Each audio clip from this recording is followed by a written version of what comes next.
E aí, tá gostando dos relatos? Então o que você acha de deixar um like aí no vídeo, hein? Gosta dos relatos? Deixa o seu like, mesmo que seja nos cortes.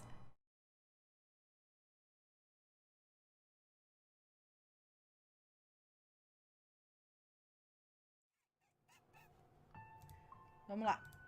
Vamos lá. A Maledite nos perseguia. Oi, Ana, vou contar aqui o meu relato. Se tiver nomes, já estão trocados. Muito obrigada.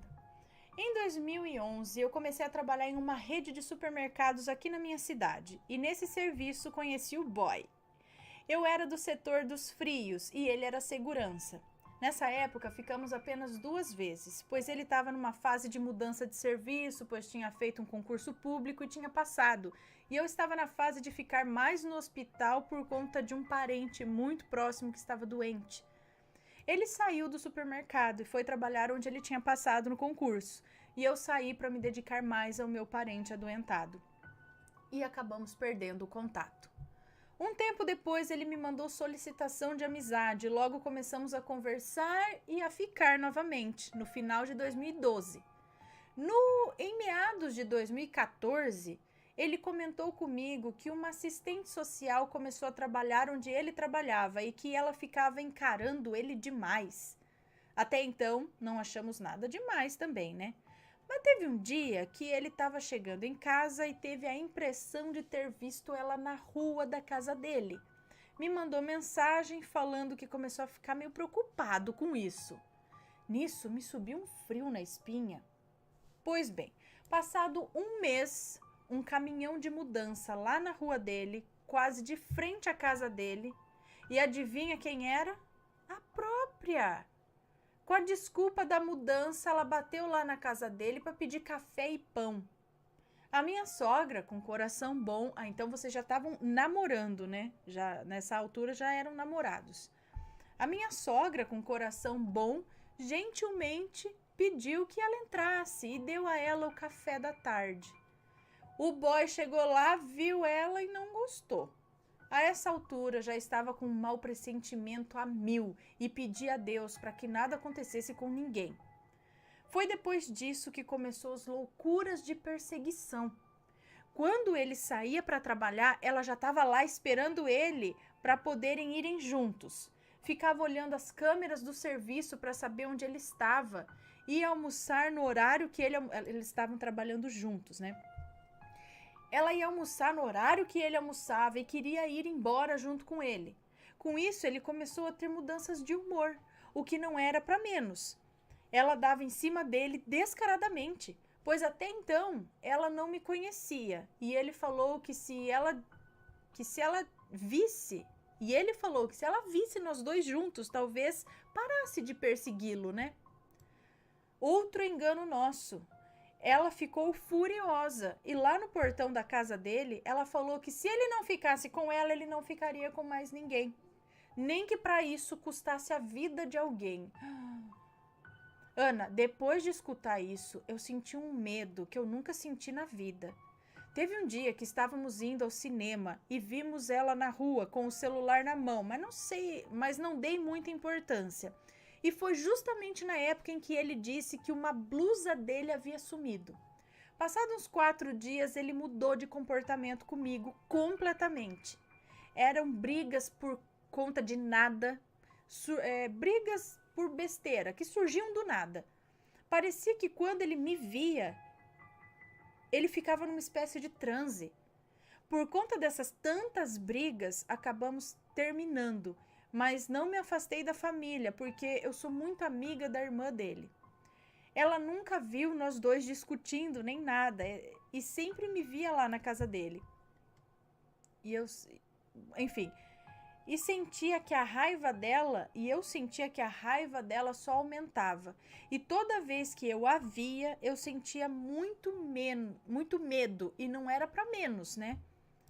Em outubro de 2015, ele pegou uma gripe das bravas, daquelas que doía a garganta, ouvido, nariz entupido, dor de cabeça constante e ficou derrubado na cama. Até que em dezembro de 2015, no mesmo ano, ele falou que depois da gripe a garganta não parava de doer. Ele não entendia o porquê, pois a gripe já tinha passado.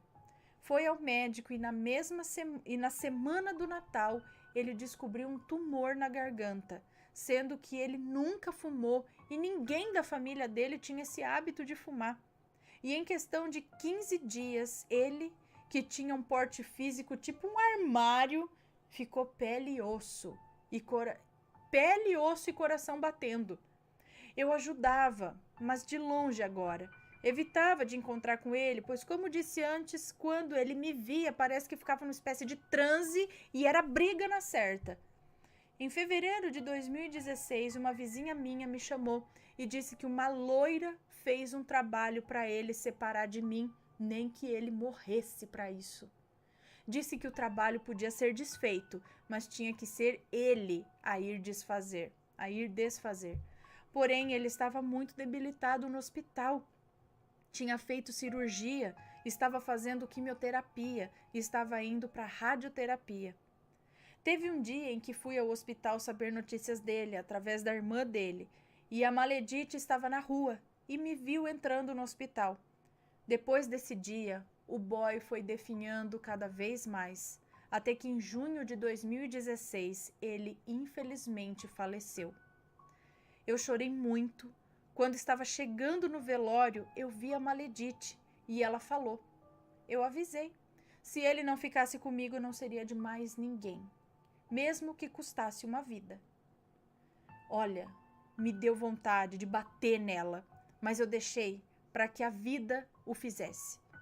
Depois disso, nunca mais a vi e não tenho notícias. É uma pessoa que eu quero esquecer. Só sei que eu o amei com uma intensidade que as melhores lembranças estão guardadas.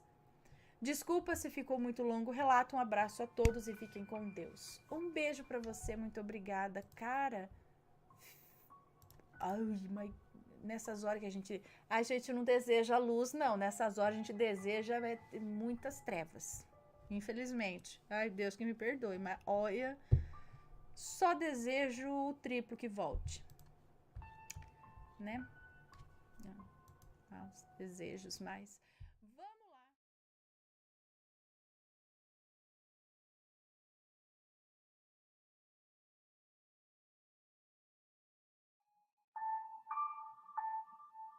Tá. Então vamos ler Aparição no Cemitério de São Tomé das Letras mesmo lá. É mesmo. Deixa eu só ver se está certo isso aqui. Isso aqui.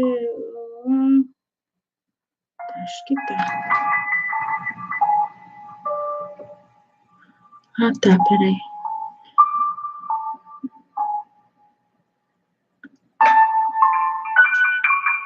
Eu tô tentando ver a foto, mas eu não vou conseguir mostrar a foto, tá? Mas eu tento descrever. Vamos lá. Olá, Ana. Olá, assombrados. Antes de começar o relato, já te aviso que todos os nomes estão trocados por apelidos, tá? No dia, estávamos em 4 pessoas. Eu, cadê? Tá tudo trocado. Eu, fulano, e meu amigo Jamaica. E mais 2 turistas. Bom, vamos lá. Eu morei durante algum tempo em São Tomé das Letras. Sou artista de rua e circense. Trabalho com malabares, palhaçaria, mágica e faço artesanatos.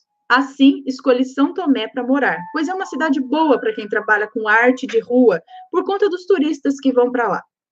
Certo dia, mais precisamente dia 5 de julho de 2019, numa sexta-feira, estávamos dando um rolê pelos bares de rock, como é de costume, e lá encontramos 2 turistas e saímos para dar uma volta pela cidade com eles e fazer coisas aleatórias, pois para quem mora lá, todo fim de semana é a mesma coisa, então sempre variamos fazendo coisas aleatórias. Passando perto da igreja matriz, que fica ao lado do cemitério, resolvemos entrar, pois o muro é baixinho e fácil de pular. Muitas lendas cercam aquele cemitério. Um colega que mora lá, chamado Tal, já fotografou também uma criatura parecida com um lobisomem. Bom, até aí tudo bem. Estávamos andando e explorando o cemitério à noite. Foi quando, de repente, o sino da igreja bateu uma só vez. Coisa que nunca tinha visto acontecer, porque ele nunca bate uma vez só, e também sempre bate de hora em hora. E naquele momento era tipo 9h45 da noite. Me lembro, pois olhei no relógio quando o sino tocou. Depois disso, falei com o Jamaica e com os turistas que eu ia tirar algumas fotos para ver se capturava alguma coisa. Eu sou bem niilista, isso, e não acredito em nada sobrenatural. Assim eu fiz. Tirei várias fotos, guardei o celular e seguimos para o rock. Assim chamamos os bares da montanha. Bom, no outro dia, chegando em casa, fui olhar as fotos. Não vi nada demais em nenhuma delas, até que cheguei nessa foto, Ana.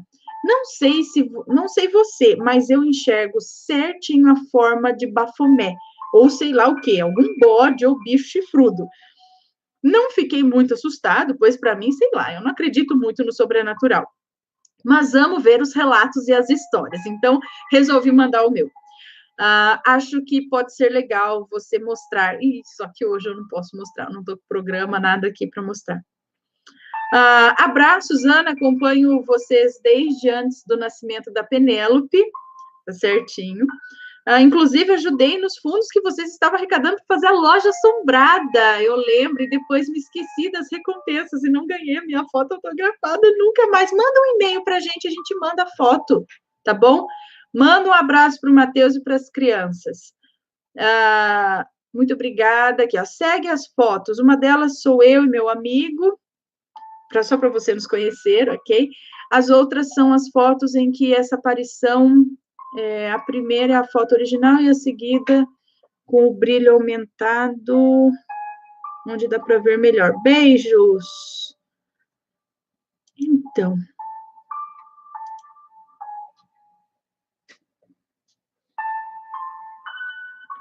eu entendo, acho que aqui é a parte onde você diz que parece algo do tipo.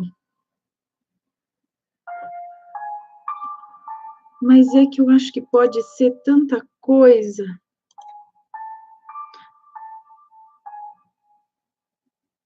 O que mais me deixa assim é o nível de fumaça que tá aqui nessa foto.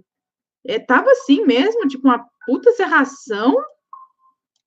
Ou essa fumaça também pode ser algo, né, no cemitério. Agora eu vi, mas para mim não tá parecendo um bode, não, tá parecendo uma coisa com chifre, com cara de gente, meio... agora eu tô vendo. Então, vai saber, né, meu Deus do céu. Aqui não dá para ver tanto nessa segunda foto, mas nessa primeira aqui dá para ver alguma coisa que realmente parece alguma coisa com chifre. Tipo Pan, sabe? Assim, aquela carinha do Pan. Algo assim. E essa fumaceira toda aqui no cemitério? Que... ai, ai.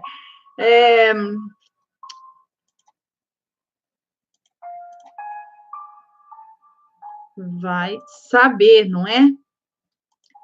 Se é ou se não é. É ou não é? Mas eu tenho que passear um dia em São Tomé. Cadê? Onde estou?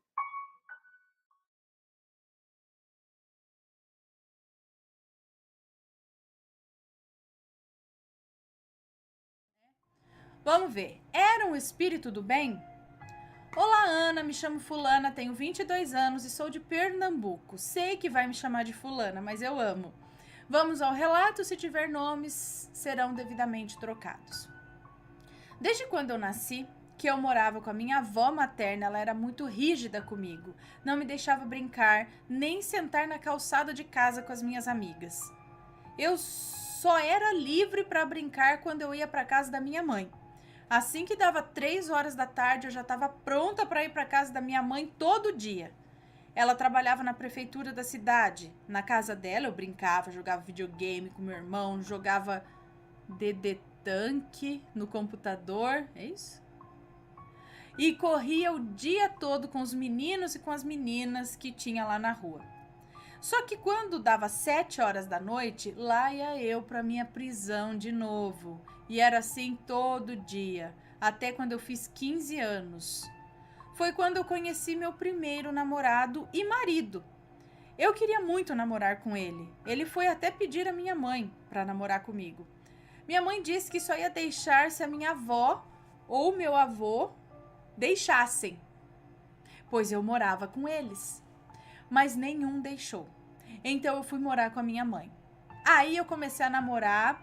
Minha mãe deu 3 dias da semana pra gente escolher, pra ele poder ir lá em casa namorar. Durante a primeira semana que eu fui morar lá, tava tudo bem.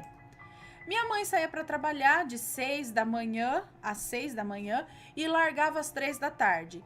E eu era encarregada de fazer as tarefas de casa. Ai de mim se não tivesse tudo do jeito que a minha mãe queria. Como ela saía cedo para trabalhar, ela dormia cedo também. Eu e meu irmão tínhamos horas para cada um ficar no computador. 1h30 para cada um. Tínhamos horas certas para ficar no computador. Como eu ia dormir cedo porque eu acordava de manhã para ir para a escola, o meu irmão aproveitava e ficava mexendo no computador a noite toda, porque ele estudava tarde. Guarde essa informação. Uma semana depois que eu já estava adaptada com a rotina na casa da minha mãe, em um certo dia, o dia foi normal, fui para a escola pela manhã e a minha mãe foi trabalhar à tarde. Meu irmão foi para a escola e eu fiquei para fazer as tarefas domésticas. Lavei os pratos, arrumei a casa e fui almoçar. Na sala da minha mãe tinha a entrada. Do lado da porta de entrada tinha a porta do quarto da minha mãe. E do lado da porta do quarto dela tinha a porta do meu quarto e do meu irmão de frente para a porta do quarto da minha mãe. Não, peraí. Do meu quarto e do meu irmão. E de frente para a porta do quarto da minha mãe ficava o sofá menor. E na frente da porta do meu quarto ficava o sofá maior, de frente pro sofá maior tinha a estante com a TV e o som. E eu estava almoçando no sofá maior, assistindo TV, quando de repente sai uma menina branca, de cabelos loiros e com um vestido branco. Tipo aqueles vestidos de época, sabe, Ana? E os olhos dela eram tipo cor de mel. Eu a vi saindo do quarto da minha mãe, de canto de olho. Quando eu me virei, imediatamente eu pulei para o outro sofá, mas ela não me olhava. Ela andava reto pelo corredor que separava os sofás das portas dos quartos. Ela ia em direção à cozinha. E no impulso eu fui atrás dela. E ela sumiu na porta do banheiro, na minha frente. Ana, eu fiquei pasma. Eu saí correndo da cozinha para o lado de fora da casa. E quando me acalmei, fui chamar minha amiga, que morava em cima da minha casa, para ficar conversando comigo até a hora da minha mãe chegar. Quando a minha mãe chegou, eu contei para ela, mas ela não acreditou em mim. Deixa quieto. Quando meu irmão chegou, era umas 5h20 da tarde, eu falei para ele e fiquei besta com o que ele me disse. Ele me falou que quando eu ia dormir de madrugada, como ele ficava jogando no computador, ele ouvia correntes sendo arrastadas. Ele ouvia passos como se alguém estivesse arrastando os chinelos.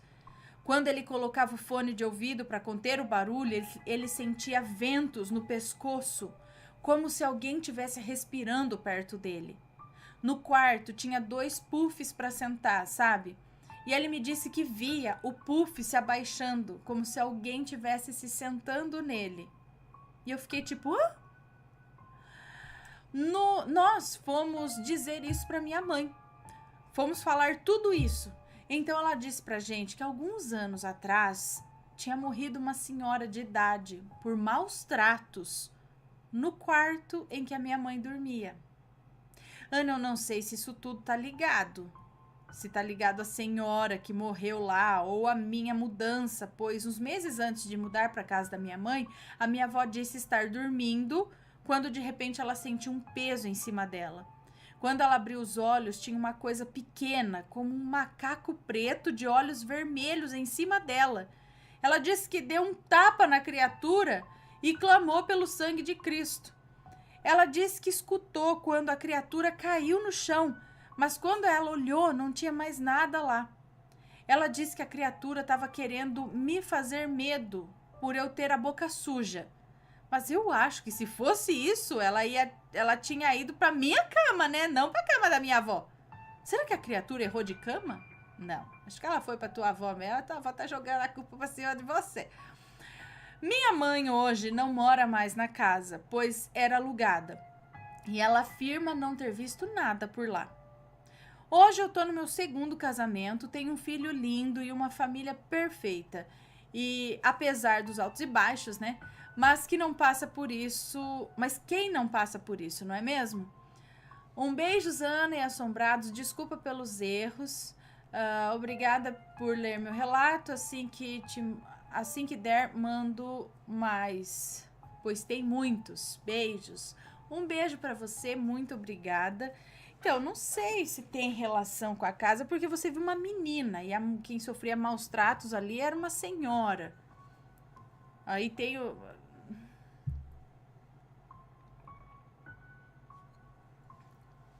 Não sei, alguma aparição que tava por ali.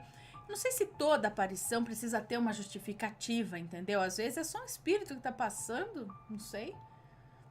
Ele precisa ter um porquê de estar aqui. Muitas vezes sim, deve ter. Mas eu acho que não todas as vezes. Vamos lá.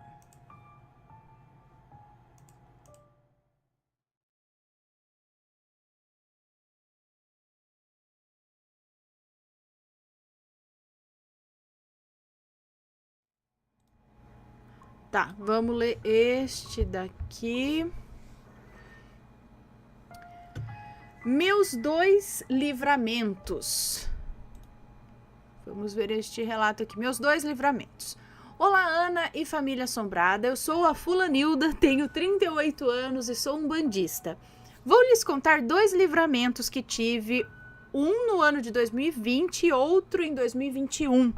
Todos os nomes aqui usados estão trocados, conforme o protocolo do canal. E um adendo aqui, eu mantenho um congá para meus guias, orixás, e onde trabalho a espiritualidade, é isso. Esse detalhe é importante para o primeiro relato. Ok. Eu mantenho um congá para meus guias e orixás, e onde trabalho a espiritualidade. Ok. Bom, o primeiro, como disse, foi em 2020. A epidemia rolando solta e minha filha, Nix, estava estudando em casa. Época que os pais iam na escola pegar o material das crianças. Acordei aquele dia da semana, que não me recordo qual era. Fui ao meu congá, lembra o que eu citei acima? Então, eu limpei e acendi as velas dos orixás e fui fazer o meu serviço, mas sempre indo no congá para olhar as velas. Minha filha foi fazer a tarefa do dia e uma certa hora me pediu ajuda. Eu sentei e fui ajudá-la. Ana e assombrados, eu esqueci totalmente das velas, pois estava ali absorvida, tentando ensinar a minha filha. Mas uma voz na minha cabeça disse: Fulana, corre no congá, corre! Eu não pensei 2 vezes, saí em disparada e quando cheguei lá, tinha fogo nas toalhas e chamas altas e eu não tinha nem sentido o cheiro de pano queimado. O congá fica na varanda do fundo, em um quarto, e eu estava na copa e logo depois da copa vem a cozinha e já é a varanda do fundo. Só sei que se não tivesse escutado aquela voz e obedecido, a casa poderia ter pegado fogo, pois o meu botijão de gás fica pelo lado de fora, na mesma área. Depois levei o maior esporro dos meus guias por ter toalha onde se acende vela, e nunca mais coloquei toalhas. E esqueci de olhar as velas também, né? Segunda história aqui que aconteceu... Isso foi em dezembro de 2021. Minha mãe, Helena, estava passando em minha casa, na verdade estava posando em minha casa, e ela insistiu para dormir na sala. E eu insisti para ela ir dormir com a minha filha no quarto. E eu ficaria no sofá da sala. Eu insisti muito para ela eu insisti muito para eu ficar na sala. E fiquei. Já era de manhã e me lembro que estava sonhando com o meu erê, como chamamos as crianças na Umbanda. E de repente, no sonho, ele tira a chupeta da boca e grita: "Acorda, tia, acorda!" E me empurrava. Eu acordei com um pulo tão grande, meio atordoada, e senti uma mãozinha que girou a minha cabeça para o lado da porta. Foi quando eu vi que o fio da minha campainha estava pegando fogo. O meu cachorro tinha feito xixi no fio e pegou fogo. E mais uma vez, se não fosse o alerta e a proteção dos meus protetores, sabe-se lá o que teria acontecido. Obrigada por ler meus relatos. Dessa vez não foi nada, não foi assombrado. Foi sim, mas não foi do lado ruim. Mas eu gosto desse tipo de relato também. E assombrados, sempre sigam as suas intuições. Essas vozinhas que vêm na cabeça, a maioria é anjo da guarda, os guardiões te alertando. E não se esqueçam de deixar o like também, de se inscrever neste canal maravilhoso. Beijos, Ana, Matheus, Rampirinhos, Pets e família assombrada. Axé a todos. Um beijo para você, muito obrigada. Então, no segundo caso, acho que o cachorro fez xixi e deu curto. É isso? Sabe quando dá curto? E aí começou o fogo ali. Olha só, no sonho. Então, 2 vezes realmente interessante. Muito, muito legal.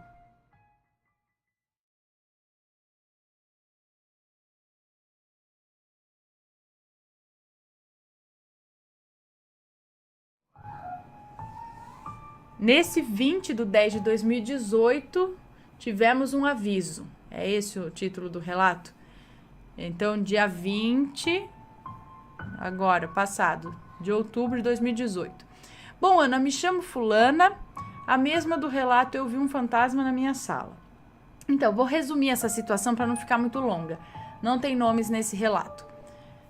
Ontem foi o enterro dessa senhora.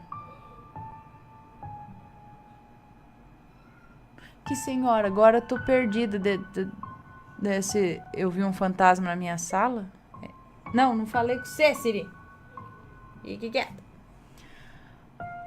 Bom, ontem foi o enterro dessa senhora. Vou chamar ela assim, ao me referir a ela. Eu e uma moça, colega da rua, e uma pessoa que também tem sonhos de avisos. A gente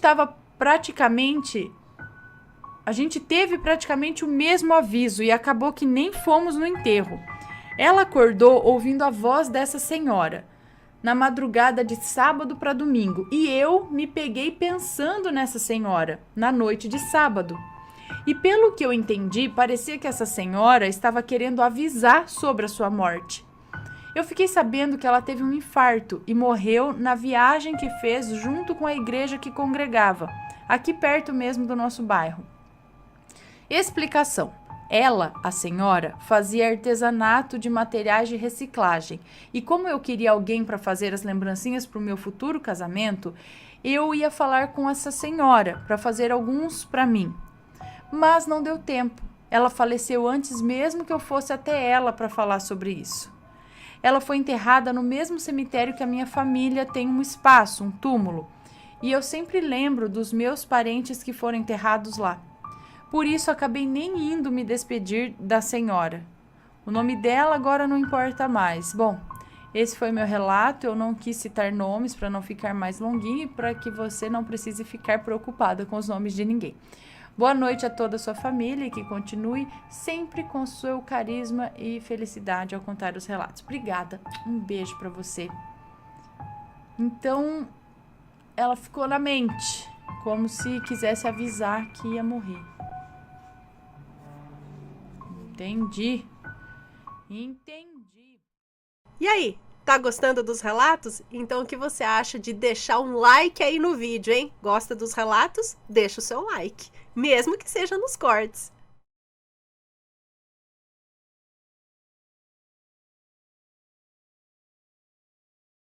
O aviso. A moça que nos conta esse relato disse que isso aconteceu há 12 anos atrás. E ela conta que quando estava na adolescência, lá com seus 17 anos, ela começou a namorar o Rafael. E na verdade ela diz que almejava muito por esse namoro, porque o Rafael era amigo do primo dela e ela já tinha visto ele por ali, a beleza dele já tinha chamado muito a atenção dela. E ela diz que no início do namoro muitas pessoas foram contra, né? Algumas pessoas foram contra o namoro, outras foram a favor.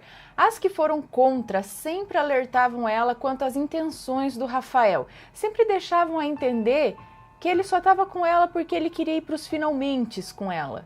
Nada além disso. E ela diz aqui que ele era 6 anos mais velho do que ela. Bom, diz que no começo do namoro era as mil maravilhas. Ela ainda estudava na época, ele ia buscá-la na escola, sempre levava chocolate. Aos finais de semana eles iam ao cinema, né? Coisa de casalzinho apaixonado. E numa dessas vezes que o Rafael foi buscar ela na escola, eles pararam num ponto de ônibus para ficar namorando um pouquinho ali, dando uns beijinhos, aproveitando o tempo. Apesar de que já era noite, né? Mas como adolescente não tem juízo. E eles ficaram ali por um tempo quando do nada apareceu um homem ali. O homem parecia ser um andarilho. Então esse homem parou na frente deles e perguntou se podia dizer algumas coisas para eles. Eles responderam que sim, acharam meio estranho, mas né, ficaram ali. Então o homem começou a falar mais precisamente para o Rafael. Virou para ele e disse o seguinte: o amor tem que ser preservado. Você deve tratá-la como uma virgem. Você não deve brincar com ela. Lembre-se, ela tem irmão, tem primos. Não brinque com a irmã de ninguém. Um dia você pode olhar para trás, pensar no passado e dizer: aquela realmente era o amor da minha vida.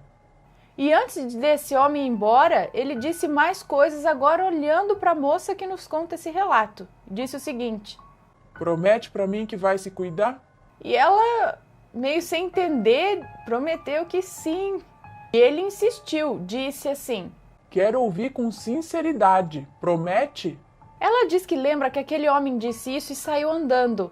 E numa questão de segundo que ela virou a cabeça e voltou a olhar para esse homem não estava mais lá, ele sumiu.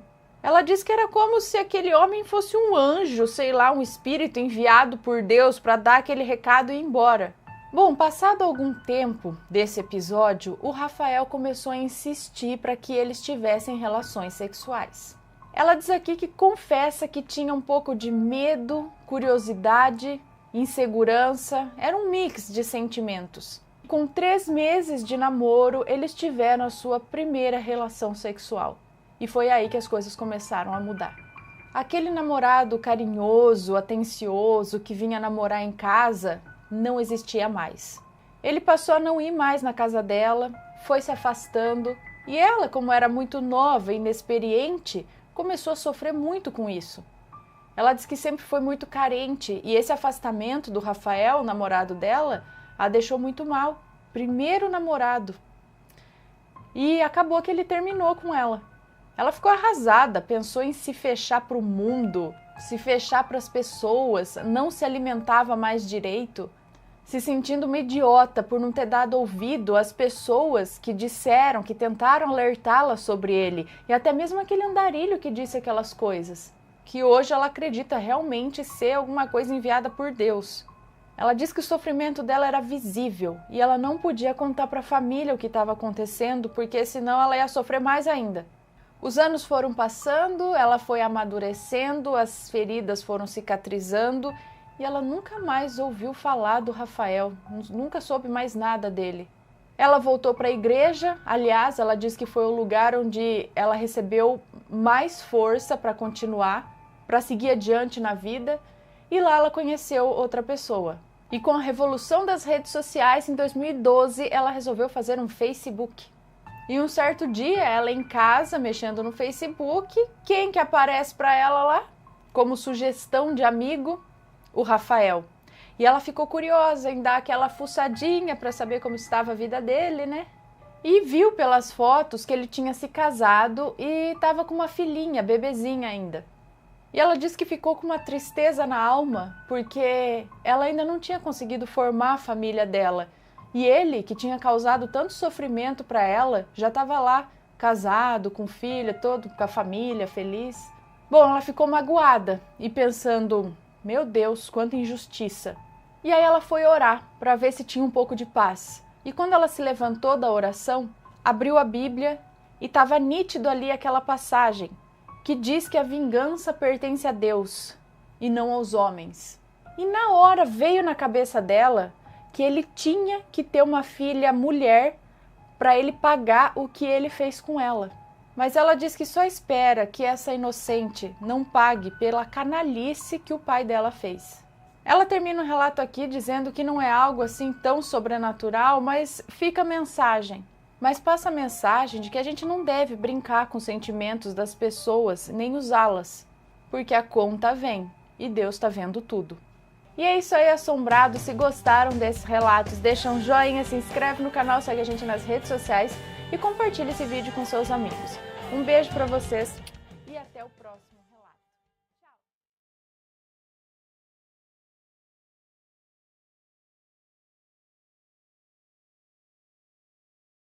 Vamos lá então para este relato aqui, a procissão dos anjos. Deixa eu só abrir. Olá, Ana, tudo bem? Tudo jóia. Sou apaixonada, é uma moça que nos conta, sou apaixonada por esse canal. Já sigo tem muitos anos e acho incrível a forma como são transmitidos os relatos. Eu sempre que posso assisto no horário do meu almoço. Minha família já passou por poucas e boas. Eu mesma tenho algumas histórias para contar, mas só agora criei coragem de lhes enviar a minha primeira história. Minha família sempre lidou com assuntos sobrenaturais como sendo parte da vida. Uma hora ou outra todos vamos ter um caos para contar, eu também acho. Logo, logo envio mais alguns. Por hora segue uma história contada pela minha avó paterna, a qual aconteceu com a minha bisavó, mãe dela. A procissão dos anjos. Então vamos ver. Minha avó conta que tinha muitos irmãos, mas que um deles morreu criança de nefrite. Ela lembra da irmã mais velha e da mãe cuidando do seu irmãozinho quando ele estava muito acamado. Certa madrugada, ele faleceu. Minha avó conta que acordou com a mãe chorando e lembra que ela estava dando um banho no irmãozinho já sem vida em uma bacia. A minha bisavó queria enterrar seu filho limpinho e bonito. Passaram-se dias e a minha bisavó chorava todos os dias inconformada de perder um filho tão pequeno. Se não me falha a memória, ele tinha uns 8 anos, mais ou menos. Ai, meu Deus. Uma certa madrugada, estava muito calor e ela não conseguia dormir. E assim foi se refrescar numa janela que dava de frente para a rua. E começou a avistar uma procissão de crianças vestidas de anjo, andando em fila. E lá no fim, e bem afastado das outras crianças, ela viu um menino atrasado dos demais, quase que não conseguindo acompanhar o ritmo das outras crianças.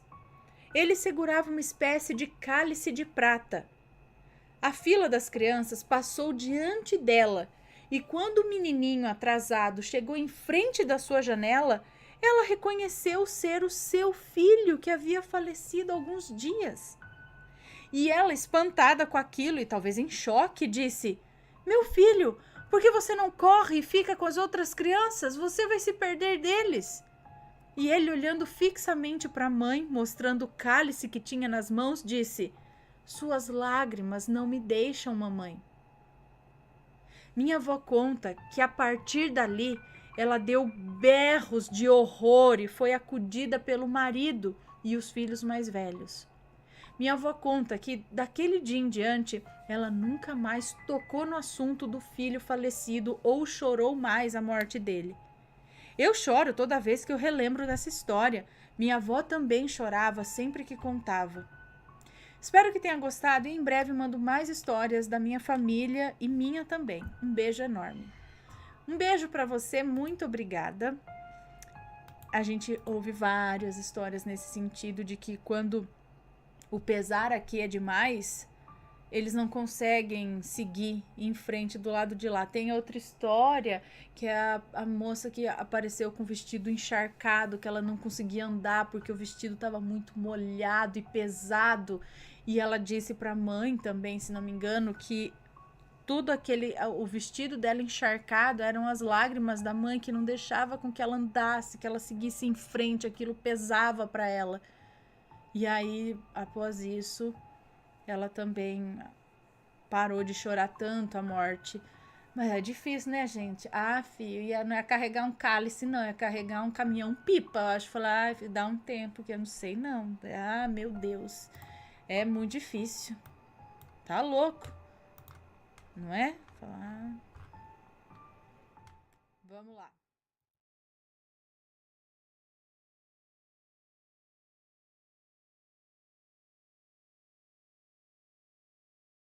Tá, vamos lá. O barracão abandonado. Olá, Ana, me chamo fulano. Os nomes citados no relato estão todos trocados, então pode ler numa boa. Esse besorrinho, tá, gente? Que tá voando aqui. Entra no meu bolso, besouro. Vai embora. Olá, Ana, me chamo fulano. Os nomes citados no relato estão todos trocados, pode ler numa boa. Há 2 anos atrás, meu amigo João começou a namorar um rapaz. E dias depois me apresentaram um amigo deles e também começamos a namorar. A gente saía bastante. Até que um dia encontramos um lugar mais sossegado para ficar. Um barracão, perto de casa, onde íamos todas as noites para beber e conversar. Literalmente virou uma segunda casa. Tanto para mim e para o meu namorado Pedro, quanto para nossos amigos João e Ricardo. Passamos muito tempo no barracão, pois ele era abandonado. Mas coisas estranhas começaram a acontecer, como se algo não quisesse mais a gente lá. Mas como a gente era um quarteto bem teimoso, sempre voltávamos, porque não havia vozes e nem vultos que nos tiraria dali. Então as coisas começaram a piorar, e muito. Não era mais só vozes e vultos. As entidades que ali habitavam começaram a mostrar poder e que a qualquer custo iríamos sair dali, por bem ou por mal. Eu, muito corajosa, sempre dizia aos meninos que quem mandava lá era a gente e não um bando de entidades que já estavam mortos. Mas eu mal sabia que estava desrespeitando um lugar que não era meu, e sim deles. Comecei a ser muito afetada e eu vivia mal, mas nunca perdi a pose de corajosa e sempre desafiando. Certa noite, eu e João estávamos no barracão conversando sobre a vida, quando vi um vulto e logo disse: pode ir parando, não vamos sair daqui, me entendeu? Continuamos a conversar e dar risada quando senti uma mão passar nas minhas costas e mais uma vez desafiei a entidade. Não adianta tentar me assustar. Não adianta tentar me assustar não, fantasminha, isso não vai mudar nada. E dei risada. Por volta das 9 horas da noite, eu e o João decidimos ir embora, esperar os nossos namorados na frente de casa. Mas algo me acompanhou, e assim que chegamos em casa, algo começou a me sufocar e apertar o meu coração tão forte que eu achei que eu ia morrer, pois eu senti uma das mãos envolvendo o meu pescoço e a outra o meu coração, mas assim tão perfeitamente. João não sabia o que fazer, se desesperou, mas para sua sorte, Pedro e Ricardo chegaram sem entender nada, ficaram abismados pela cena que estavam vendo e rapidamente Pedro disse para o João pegar água. Não sabia o que fazer para essa entidade que desrespeitei, né, para ela me soltar, pois eu sabia que ela estava fazendo isso para me castigar. Fiquei uns 5 minutos assim e pedindo a Deus para não morrer, que aquela coisa que queria me matar fosse embora. Pois bem, ela me soltou. Voltei a respirar novamente e o aperto sumiu. Fiquei conversando por um tempo com os meninos sobre o ocorrido, depois entrei para casa. Passou alguns dias, depois desse ocorrido, estava tudo bem, até que disse para o Pedro que ia voltar a ir ao barracão, que se eu não desrespeitasse, nada ia acontecer.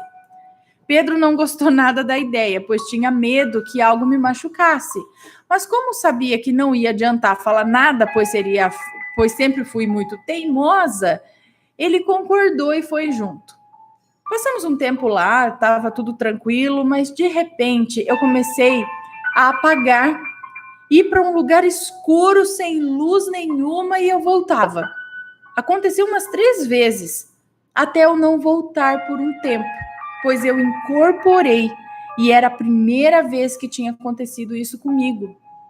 Agora quem conta o relato é o Pedro, porque quando incorporei eu não via nada e também não lembro de nada. A temperatura do barracão caiu, deixando ele frio. Do nada, agora é ele contando, então é o Pedro contando agora, tá?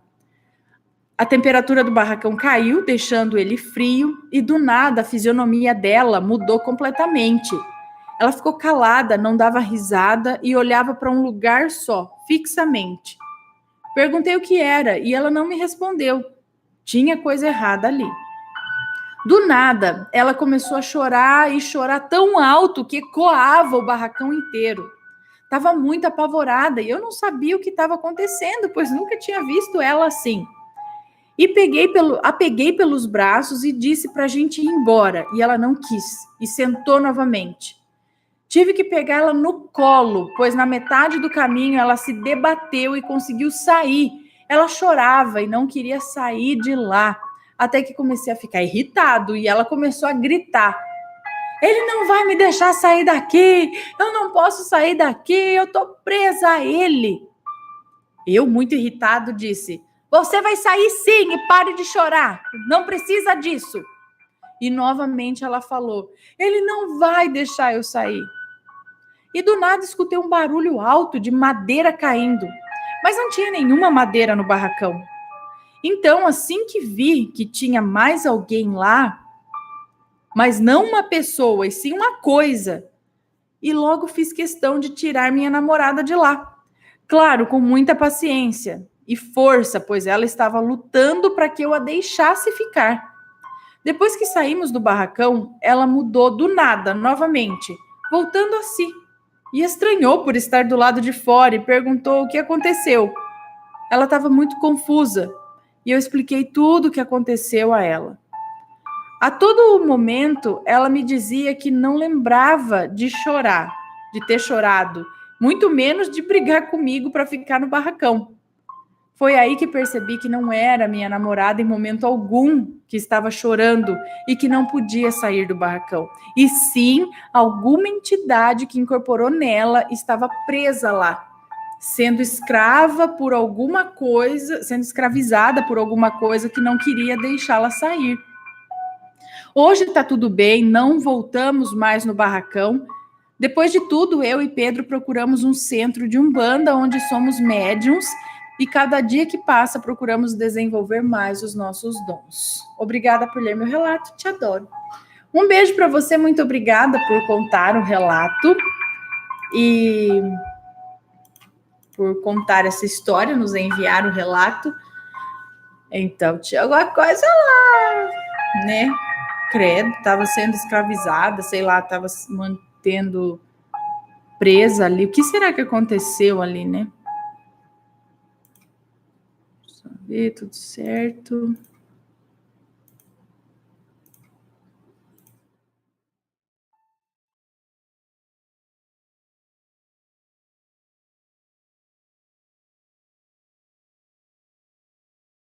Vamos para o último relato agora sim, de vez, que é este, o Homem do Opala Preto. Vamos ver, eu acho interessante esses relatos de carro. Olá, meu nome é fulano. Esse relato é de 1 ano atrás, viu? É de 26 de abril de 2021. Atenção, os nomes estão trocados e os locais também. Tá, fato verídico. Ocorrido com um amigo muito querido da minha família na década de 70 em Janiópolis. Janiópolis, no Paraná, que gentilmente me autorizou a relatar para o canal. Seu Belém estava com seu filho ainda pequeno, de 2 aninhos, numa pracinha perto de casa à noite, brincando no parquinho. Foi quando estourou um tiroteio no local. Todos correram e naquela confusão, Eduardo pegou seu filho no colo e também correu, se afastando dali. Ao correr, mais à frente, levou um tropeção e caiu com o filho.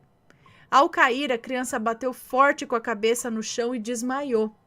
Seu Belém, então, apavorado, desesperado com seu filho desacordado no colo, gritava por ajuda no meio da estrada.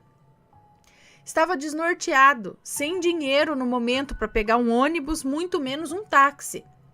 E seu Belém fazia sinal e ninguém parava, nem ônibus, nem táxi. Aqueles segundos de desespero pareciam horas, séculos, até que num dado momento parou um Opala preto e o homem que dirigia disse ao seu Belém: "Entre que eu levo você ao hospital." Durante o trajeto, o homem não falou nada. Ao chegar na porta da grande emergência, o motorista do Opala preto disse ao seu Belém: "Em hipótese alguma, deixe que apliquem a primeira injeção no seu filho." Ao dizer isso, estendeu-lhe a mão, deu-lhe um papel e abriu a porta do carro para Belém, que já correu com a criança para a emergência. Lá chegando, a equipe de saúde pegou o menino, começaram a examiná-lo e seu Belém ali perto, nervoso, ele observava tudo. A enfermagem já monitorava e puncionava o acesso venoso da criança e foi quando um médico ordenou que a enfermagem aplicasse uma determinada injeção. Imediatamente, ao ouvir as palavras do médico, lhe veio à lembrança as palavras daquele homem que disse: "Em hipótese alguma, deixe que apliquem a primeira injeção em seu filho." Na hora, o seu Belém se opôs e se pôs à frente da equipe e disse que não queria que fizessem a injeção no menino. E a confusão se deu. A equipe querendo tirá-lo do local, ele se recusando a sair, e então chamaram a segurança. A confusão continuava. Até que chegou um outro médico, que era a chefia da equipe, e quis saber o porquê da gritaria.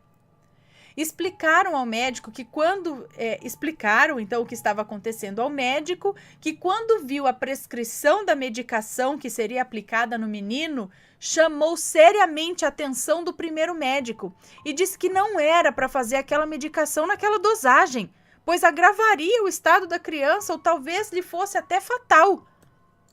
E seu Belém ali assistia a tudo aquilo espantado, juntamente com a equipe de enfermagem e os seguranças. O médico que chegou recalculou a dosagem e pediu que a medicação fosse feita agora com a dosagem correta. Dali levaram a criança para o raio-x e ficou em observação, acordando posteriormente bem. Os exames estavam normais e seu Belém respirando mais descansado. Agradeceu ao médico e à equipe, desculpando-se pelo nervosismo. Mais tarde, sentiu algo no bolso da bermuda e pegou. Era o papel que o homem que o socorreu havia lhe dado. Só que não era um papel comum. Era uma nota de alto valor. Na época, como se fosse hoje em dia, talvez uma nota de R$200. Seu Belém, até hoje, com seus 60 e poucos anos, já avô, não faz ideia de quem seria aquele homem do Opala preto.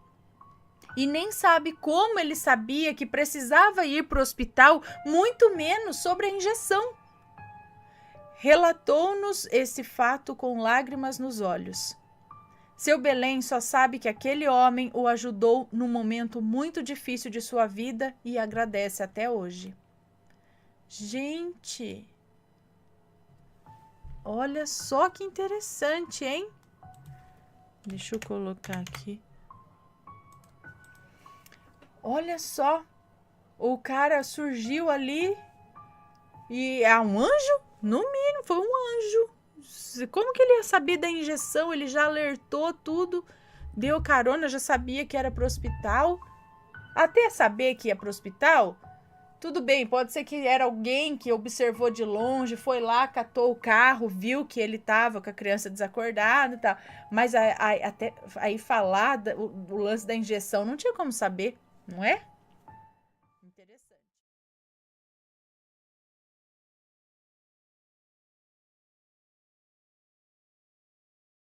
Sete Além fica entre São Paulo e Minas?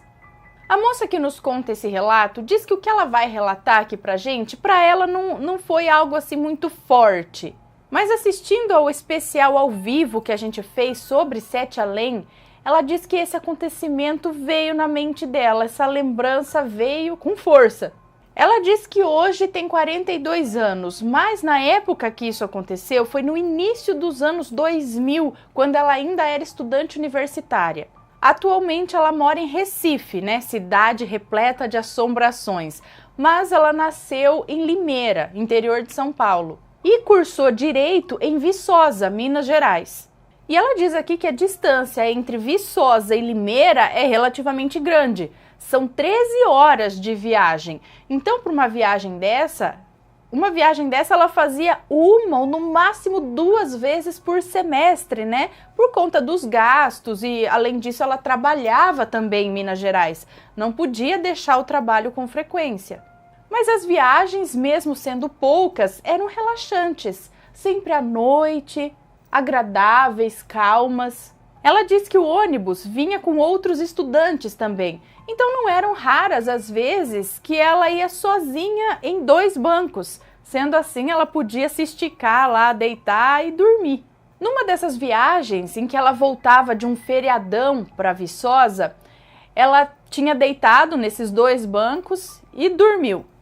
Quando foi por volta das 2 da manhã, o motorista resolveu fazer um intervalo e ela escutou ele dizendo: 15 minutos, pessoal, 15 minutos.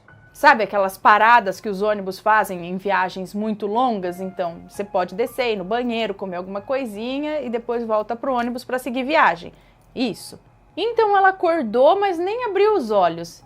Queria esperar as pessoas descerem primeiro. Quando ela se deu conta, ela tinha dormido de novo e acordado de novo. E no que ela acordou, ela percebeu que o ônibus já estava em movimento novamente.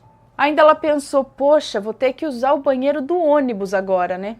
Mas quando ela se levantou para ir ao banheiro, ela percebeu que os passageiros não estavam nos bancos do ônibus. O ônibus estava rodando só com ela lá dentro. Então ela foi lá, abriu aquela portinhola que dá acesso à cabine do motorista para falar com ele. E quando ela abriu, ela disse que é horrível até de lembrar. O motorista era horrível. Ela diz que muito parecido com a descrição que a gente deu de outros seres aí de Sete Além. Provavelmente olhos negros e tudo mais. Mas o que mais chamou a atenção dela foram os dentes dele. Desesperada, ela perguntou para ele onde estavam os outros passageiros e para onde eles estavam indo.